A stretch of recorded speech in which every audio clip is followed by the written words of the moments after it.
धार्मिक जगत में इन दिनों एक बड़ा विवाद छिड़ गया है। मथुरा वृंदावन के मशहूर संत प्रेमानंद महाराज पर जगत गुरु रामभद्राचार्य ने एक ऐसा बयान दिया है जो सोशल मीडिया पर तहलका मचा रहा है। रामभद्राचार्य जी, जो खुद एक महान विद्वान और शास्त्रों की ज्ञाता है, ने प्रेमानंद महाराज को न विद्वान बताया, न चमत्कारी, बल्कि उन्हें एक बालक जैसा कह डाला।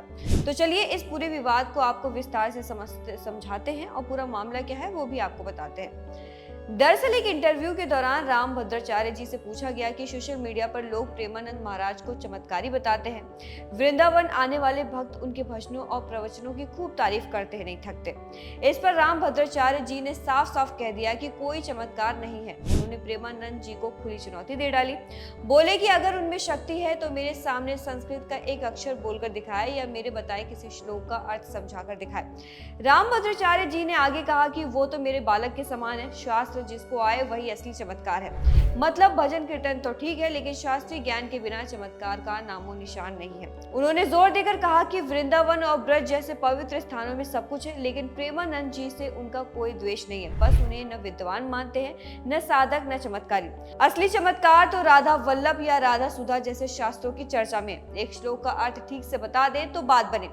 आपको बता दें कि प्रेमानंद महाराज की भारी लोकप्रियता और रामभद्राचार्य जी ने कहा कि ये सब एक क्षण भंगुर है, थोड़े दिनों के लिए अच्छा लगता है, लेकिन चमत्कार कहना बिल्कुल गलत है। उन्होंने सलाह दी कि भजन करें, पढ़े लिखे, लेकिन बिना आधार के दावे ना करें। सोचिए, एक तरफ लाखों भक्तों के प्यार, दूसरी तरफ शास्त्रों का इम्तिहान। ये विवाद कितना दिलचस्प है ना। इसके साथ ही इंटरव्यू में प्रेमानंद महाराज के गांधी जी को लेकर विचारों पर भी रामभद्राचार्य जी ने अपनी राय रखी। उन्होंने कहा कि बड़े लोग कभी कभी गलतियां कर बैठते हैं। प्रेमानंद जी ने गांधी जी की तारीफ की, लेकिन रामभद्राचार्य जी ने कहा कि गांधी जी के कारण ही देश का विभाजन हुआ था। वो नेहरू जी पर इतना प्रेम करते थे कि उनकी गलतियों को चुपचाप सह लेते थे। फिर उन्होंने धर्म की बात की। उन्होंने कहा कि सनातन धर्म के लोग कभी आक्रमण नहीं होते। इतिहास देख लो, आक्रमण तो मुसलमान और ईसाइयों की तरफ से हुए। अकबर जैसे शासकों ने मीना बाजार लगाकर हजारों लड़कियों की इज्जत लूटी। भारत की रक्षा जरूरी है।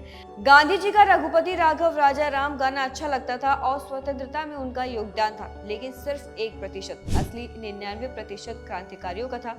अब ये बयान सुनकर प्रेमानंद महाराज के भक्त तो जरूर नाराज हो सकते हैं, लेकिन रामभद्राचार्य जी ने साफ कहा है कि उनका मकसद सिर्फ सत्य बताना है। वृंदावन जैसे पवित्र स्थान पर शास्त्रों का सम्मान सबसे ऊपर है। अब क्या प्रेमानंद जी इस चुनौती को जवाब देंगे?